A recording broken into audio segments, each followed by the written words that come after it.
We're live at MLG Anaheim. Benson and Maven guiding you through a pretty good series. I'm impressed with everything we've seen from Epsilon. They're going up against Curse Australia, and thoughts so far? Swanee likes his white truck. Epsilon enjoyed bananas. Yes, that's the Very key much to enjoy success. bananas. I believe it was actually Nadeshot who started that trend. Well, it was what Puckett tweeted that picture like, whose mess is this? It's just a banana peel, and I guessed it was you. Oh wow, thanks. Appreciate it. You're welcome. Thanks.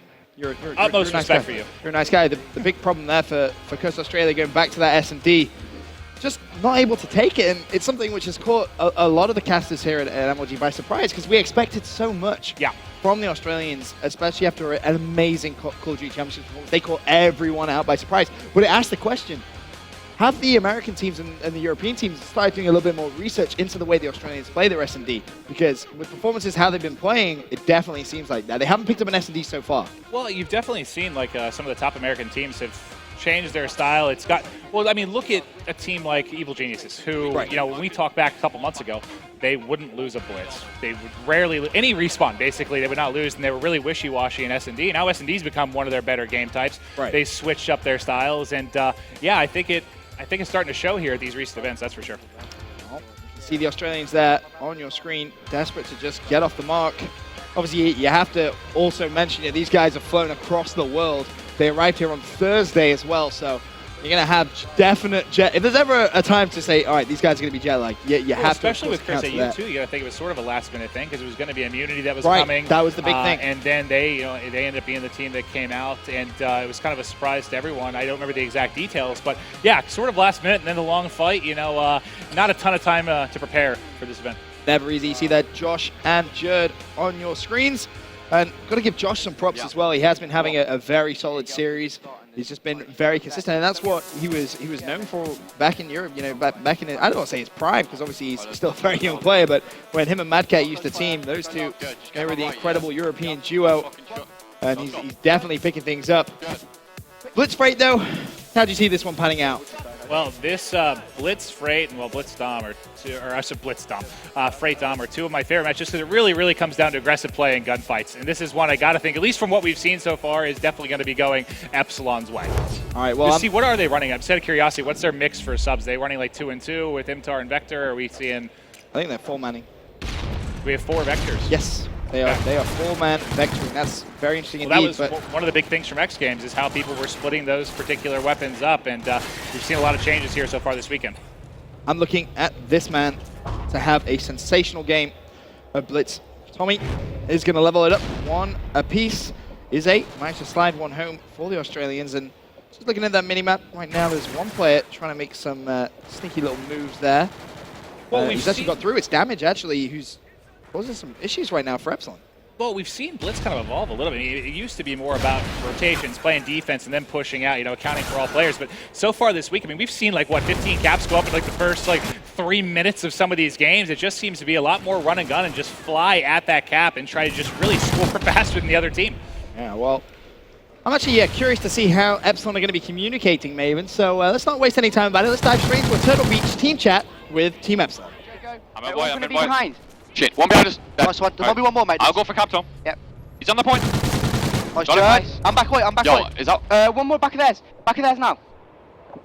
Is it the point? Josh, take time. 2 top crates and 1's in their point. Yes, I know. 2 top crates and 1's in their point. Nice one, mate. There's one bully, he's going back door. One bully going back door. Got one more. One shot on the point, one shot on the point. He's out Graffiti, go and beat him. Yeah, I've seen one. Good job, one was fire, yeah? One's already pushed through, I got top fire. I've got the fire back. I'm closing fire. Behind the head glitch. Beat up, 2 beat up. One's really weak, they're both really weak. Hold on, I'm flanking him, give me 1 sec. Caution, got one. One more oil train, I think. Head glitch on that. One shot. You're right, Jared. My bad. We missed. I got one of them. Dead. I might be able to cap. It's Scattered, last guy. I got it. He's on the point. Oh, he's on the point. He's on the bottom of the point. Take your time, man. He's on the point. I'm going red. Who they I'll give you done. I'm watching red train, I'm watching top train. They're midweek. Another one mid. He's pushing mid, white train. Weak left. Top here. Top here. No, it's weak. Top here, weak. One bullet. I'm one shot. I'm so weak as well. There's one He's to my left. Bomb case. One's gone 3B. I'll get the guy, Chris, let's go. One's gonna cap on us. Take your time, lad. Go. One's on the point. He's on the stairs. Spawning back white. Dead, got it. Good job. One in the back. Oh no, it was you. My bad. Back point. He's got mid. One there mid alley. I'll get fire. Alright, still close. Good job, Josh. Nice. One front. Yeah, got another. Two. I'm opening the front again. Wait. Top point. There mid alley. I'll get the mid. I'm watching the mid. I'm pushing crates. Back white mid. He's gonna push white. No one's got yeah, I've got it. One's already on now. Front of house. He going? On top No, point. he's still front. He might go right. Yeah, right now. He went right. Push on the point. Good job. Get that. Pick up. One's on ours. Keep going through. Yeah, don't start rotating back. Don't go back. Alright, everyone, go. Try and close off front if anyone can. I'll pull out smokes when I die, alright? Alright, cool. Can't see no one around this left side. Red train. Plank. Oh, he's one bullet. He snaked me. He's under the still plank. Fire as well.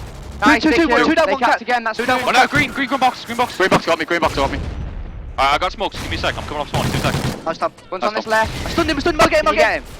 Nice, 2. One more. Plank. I can't do anything. Good job, Tom. One there mid. Weak. Leave him, Josh. Leave him. Okay, top eight. Oh, dead mid. Maven, pretty intense stuff so far in this Blitz break. 5-4, actually in favor of Curse Australia. They are taking it to Epsilon right now, and this is a match they need to win, otherwise they will be eliminated from MLG Anaheim. Yeah, if you haven't been tuning in all weekend, this is a loser's bracket series, so a loser of this will be out of the event. So definitely a huge game. I think this has been so back and forth. It's like the first 2-point advantage we've really seen. Curse should be able to fire through another one, make that 3. Going to be up 7-4 with 60 seconds left. So really good bounce back game on a team that could have really been down on themselves after those first 2. Just want to talk about Jerd getting denied on that Blitz pull, by the way. They got Dikembe Mutombo there. Yeah, he was so close. Just got denied. Someone just jumping on it as well, and he tried to get the knife, just couldn't happen.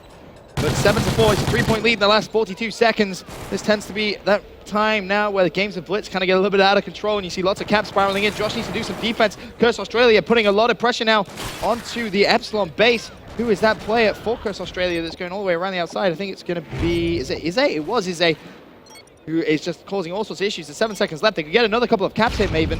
If Ize can try and get some kills here, doesn't manage to do so, but Denz is there. He's going to get another one at least. 9-4, and Epsilon and Blitz just not able to keep up this first half. This one's not nearly over, though. This is one of the, especially when it comes to Blitz, this map in particular, you see such huge swings between one side and the other. I don't know what side is really easier or stronger. I think it mostly comes down to preferences for these teams, but Epsilon did not really have a very good first side there, at least with how these first couple games have gone. I expect them to bounce back inside, too. Look at Denz, by the way. 17-7. Pretty impressive. Oh, yeah, crushing. And he's going to need his other team to step it up. I mean, this is the first game when it really comes to the slaying side of things. They've kept up and really have a pretty big advantage here going into side 2. 5-point lead in favor of Epsilon, in favor of Curse Australia, rather. Epsilon need to just try and step things up. They are getting outslayed. The first time we've really seen them get outslayed in this series. Denz to kick things off, 17-7. They try and get a couple of kills. Gets the assist instead, but already someone from Epsilon, that's going to be Jerd. He's gone all the way around the outside, and the Australians have heard that gate open. He is going to know! Oh, denied again! Is it with the knife there? I thought that was a cap for sure. Right, he's like knee sliding in. He's like, don't worry, guys. Like, oh. Take the knife. But Chili and Damage both able to pick up a kill. It's going to be 2. Make that 3 down right now for Epsilon. Jerd is last alive. Going to have to try and play a little bit of defense. All right, third time's the charm, Jerd. There's no one there. Yeah, he just decided to overextend. Didn't wait for his team to pop. Just pushed through and able to punch it in. So it's going to bring this down to a 4-point advantage here for Curse AU. And they're looking a little bit better on this side, though. I think this is one they could definitely come back. And we're only a minute into this one. Still a lot of time left on the clock. Interesting, both Jerd and Josh actually going to extend underground, and that's simply because Epsilon have them kind of pinned at the back of the base. Swanee isn't going to win that one. Josh pushing his left-hand side. He's picking up a couple of kills here. There's the first. He doesn't get either, so Jerd left by himself. The only Epsilon player really in it to get a cap. He's going to have 2 players there. Pre-fires reveals. Needs to get the kills. Going to get challenged. He goes down, and a good base defense there from Curse Australia. I usually don't like to see teams, turtle with 3 or so people back at the base, but they had to turtle a bit just because the aggression coming out of Epsilon, and it really worked out. I think they picked up basically all 3 kills there on that push and didn't lose anyone. And here we have Ize able to punch through another cap, extend the lead back to 4. Smart play as well coming in from Denz. Just let that player go. You don't need to reveal your position, and that's what can be so frustrating at times. When it comes to Blitz, gets the cap as well. 12-8 as Epsilon just keep on trying to trade those caps. You've got Denz and Chilean now both putting up some nice numbers. Jerd has dropped 20 kills so far, though, so he's having a great game. And watch out for this player highlighted on the minimap. That's going to be Josh. He's going to slide one home relatively easily. Nicely played from him. Meanwhile, Australia they're trying to put some pressure back on this Epsilon base. Yeah, this is the closest it's been since side one. They've really just been trading back and forth for the most part. They've got to play defense here. Nice job by Josh. By the way. Got a three-piece there in the base, shut down that entire offensive push. But there's one who comes in from behind, able to clean up 2 members of Epsilon and Tommy and Swanee and punch through another cap, extend this lead back to 4 with 2.5 left to play. That's going to be infuriating for Josh. Oh, God. He does all the work, gets the 3-piece in the last play, gets the 2-piece in the cap. Big defensive stand there from them, but they that's when I think it's a communication thing. You know, they're not calling out who's left. They're not sure which, where players are at, and they all pushed out the same side. No one checked the back of the base. He was able to make a big play. Have a look at Izzy. Picks up 1, but Epsilon, they are being very aggressive right now. Chilean needs to pick up his kill. No! Swanee just turned and destroyed him. Den's one of the last players alive off that respawn cycle, does just defend his base. There is a player up top above him, though. That's going to be Jerd. And Jerd's been pretty unlucky this game, I'm not going to lie. Finally gets one. Yeah, something working out for Jerd. He's able to jump through from the top there.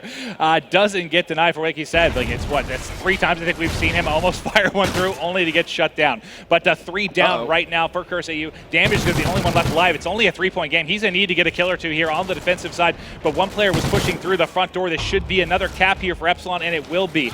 Lead is down to 2. That's going to be 3 down. Den's last alive. He's going to have to try and play defense as we're entering the final 90 seconds, and this is going to be a tight finish. 1 minute 33 left. And Epsilon are putting up the aggression once again. Someone sneaking through. It's Jerd again. Jerd having a great game. 23-17, 6 caps. Going to make it a 1-point game. One more player from Epsilon pushing up this left-hand side through red. That's going to be Tommy. Just trying to bamboozle the opposition. He's got 2 players in front of him. Can actually just afford to get away from this.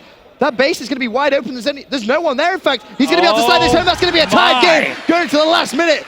Epsilon turning it up right now. Yeah, the comeback here is real, and that was interesting. His shots went right between both players. Didn't really hit anything, but left it free for him to go in, and there's another cap. They're going to take the lead here with 50 seconds left to go. However, Epsilon may be in a bit of a pickle right now because Curse Australia are all over their base. Damage is there. Doesn't get to pick up that kill. Where is Chilean? He's close. Epsilon, tied game, 40 seconds left. Can they hold on? Nice defensive kill from Tommy. Izzy is there, though. He's in white. He's completely behind enemy lines at this point, but watch out as well. Jerd trying to cause some issues. He picks up a knife in that kill feed. They're going to trade cap, surely. Izzy, pressure 1, picks up 1. Can't find a second. Epsilon with the lead with 25 seconds left. This is a huge comeback from them. Yeah, Josh has had so many kills at home on the defensive side of things. It's absolutely ridiculous. Able to clutch it there for them. 1-point advantage here. 15 seconds left to play. Desperation time for CurseAU. And there's going to be a cap from Josh. He's going to make it 16-14. Game, set, match, Maven. I told you that Epsilon. First side, man. They just, this is the one map where you see these huge swings here in Blitz, and huge comeback out of them. This is not the result, the CurseAU wanted. Epsilon just too strong. Fantastic performance from them, and Curse Australia had the lead there and just weren't able to keep it. Epsilon with a fantastic performance. Got to give Jerd some serious props. 9 caps overall. And how many times did we see him get unlucky as well? He easily that could have been double digits. 11 or 12 caps. But that really just, that's tough because CurseAU led for what, 9 out of 10 minutes? They had a very, very big lead, but it's just Heartbreak City for the Australians. Sadly, come all this way and get eliminated on the second. Maybe at least they get to enjoy LA a little bit now. That's true. Always look on the bright side. That's the nice part. We have these events in Southern California. If you get knocked out, there are plenty of things to do. We're like, what, a mile from Disneyland? Exactly. Interestingly enough, I have a fun fact for you. The Lightning Pandas. Some of you may remember that name from Call of Duty Championships. Well, I have some cool T-shirts, which I'm going to be giving out to the wonderful people here at MLG, and I'm just going to throw them out after the break. So everyone sat here, stay there. Interesting fact about them, you see the chair, they won the Lightning Panda swag. They already know. It's the coolest symbol ever the for a best team. logo, by the way. Ever. They're the only European team, or international team, I should say, which haven't lost yet. No, they're making their way through the open bracket. Now, what's funny is I guess Benson here had a little deal with Shane of Lightning Pandas, one of the nicest, funniest guys around, especially in the EU scene. But what was your deal? He had to wear a suit. So he has to wear a suit today. So if you see them playing in the open bracket, he's wearing a suit because he won every game yesterday. The weirdest football. He came here. He actually really. I thought he was going to be casting. I was like, damn, you scrub up quite nice, Shane. But that's everything from this series. Don't go anywhere. We're going to go for a quick commercial break. We'll be back with more action live from MLG Anaheim.